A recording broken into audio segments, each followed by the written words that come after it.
Saudara yang saya kasih di dalam Tuhan Yesus Kristus, kita akan bersama-sama membaca dan merenungkan firman Tuhan. Dan saya mengajak saudara untuk bersama-sama kita berdoa terlebih dahulu. Mari kita berdoa. Jikalau kami boleh mendapatkan kesempatan untuk kembali membaca dan merenungkan firman-Mu, ya Tuhan, itu suatu anugerah yang Tuhan berikan kepada kami. Maka biarlah kami juga memakai waktu-waktu yang indah ini untuk merenungkan firman-Mu, sehingga hidup kami juga terus diperbarui oleh firman Tuhan.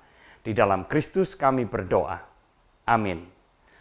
Bacaan firman Tuhan yang akan kita renungkan bersama terambil dari surat 1 Korintus pasal yang pertama ayat yang ke-10 yang berbunyi demikian.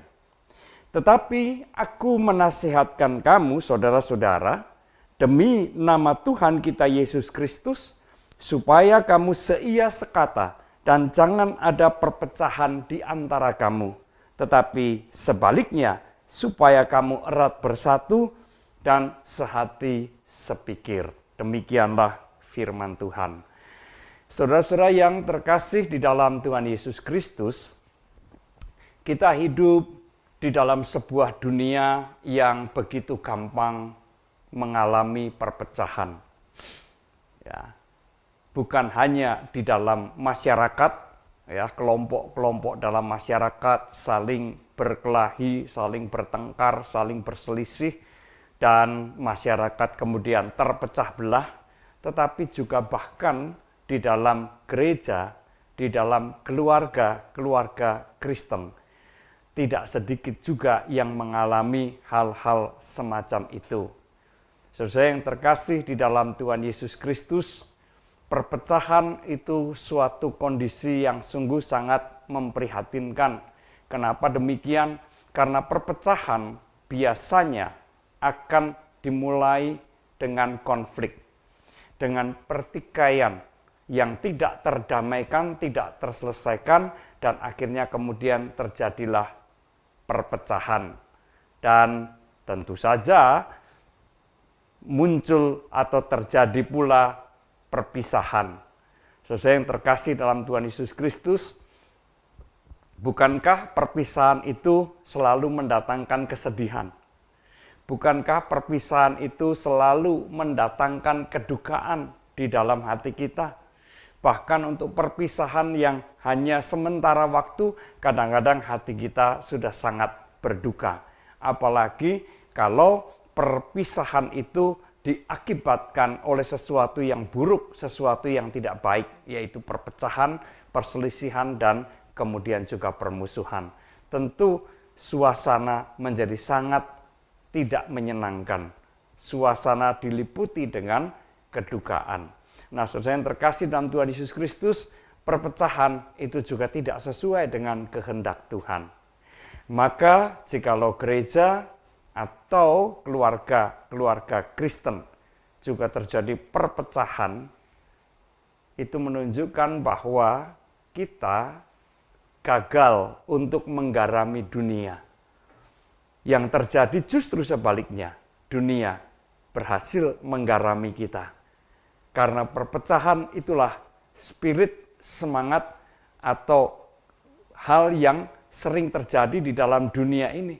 Semangat keduniawian adalah semangat perpecahan.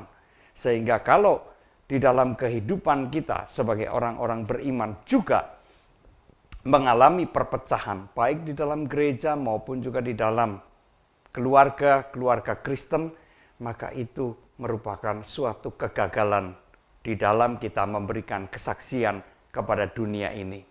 Nah, nasihat Rasul Paulus supaya setiap orang yang beriman itu senantiasa seia sekata, jangan ada perpecahan, tetapi supaya sehati sepikir. Ini adalah seruan yang sangat penting, karena itu sekaligus juga merupakan kesaksian bagi dunia bahwa kehidupan orang-orang Kristen adalah kehidupan yang sungguh membangun kesehatian, kerukunan, dan kesatuan. Tentu saja tidak meniadakan perbedaan, karena perbedaan itu tidak mungkin dihilangkan.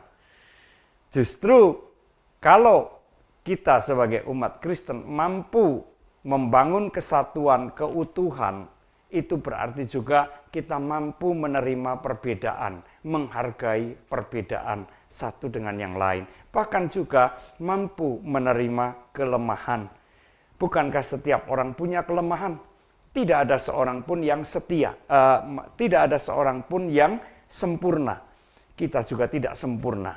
Maka menerima ketidaksempurnaan atau kelemahan itu adalah sesuai dengan kehendak Tuhan. Hanya jikalau kita mampu saling menghormati, saling melayani, menerima perbedaan dan menerima kelemahan setiap orang, maka kita juga akan dimampukan untuk membangun keutuhan, persatuan, dan kerukunan. Itu adalah panggilan kita dan itu adalah kesaksian bagi dunia. Tuhan memberkati kita semua. Amin. Mari kita berdoa. Ya Tuhan, meteraikanlah firman-Mu di dalam hati kami, supaya kami boleh melakukan dan mewujudkan apa yang Tuhan kehendaki. Biarlah kami, kehadiran kami di dalam dunia ini, berusaha untuk terus membangun keutuhan, persatuan, dan keutuhan. Sehingga dengan demikian, kami juga memberikan kesaksian kepada dunia ini akan kasih Kristus dan juga kehendak Tuhan bagi dunia ini. Terima kasih Bapa, di dalam nama Tuhan Yesus kami berdoa. Amin.